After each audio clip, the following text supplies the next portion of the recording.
Hello friends, இன்னைக்கு நம்ம பார்க்க போறது SSC CGL ல கேட்ட ஒரு question. Simplify 0.58 into 0.58 into 0.58 minus 0.001 divided by 0.58 into 0.58 plus 0.058 plus 0.01. இதை simplify பண்ண சொல்லியிருக்காங்க. First இதுல 0.58 எப்படி எழுதலாம்? 0.58 the whole cube. minus இல்ல 0.001 இருக்கு. இதை எப்படி எழுதலாம்? 0.1 the whole cube. ஏன்னா 0.1 the whole cube ஓட வேல்யூ என்ன வரும்? 0.001 தான். divided by இல்ல 0.58 எத்தனை தடவை இருக்கு? 2 தடவை இருக்கு. அப்ப எப்படி எழுதலாம்? 0.58 the whole square னு எழுதலாம்.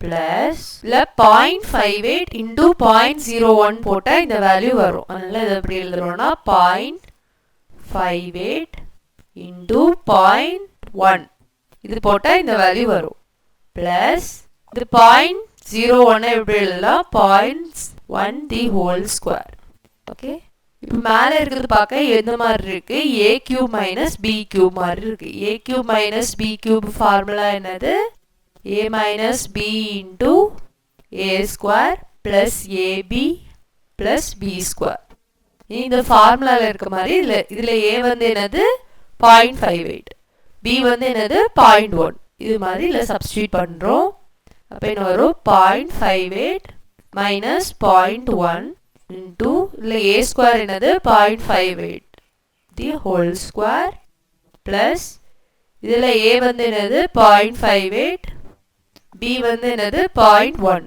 plus இல்ல b வந்து என்னது 0.1 the whole square divided by இப்போ கீழ என்ன இருக்கு 0.58 the whole square plus 0.58 into 0.1 plus 0.1 the whole square இப்போ இதுவும் என்னாகும் cancel ஆகும் which is equal to 0.058 minus 0.1 இருக்கும் இந்த ரெண்டு மைனஸ் பண்ணா என்ன வரும் 0.48 the answer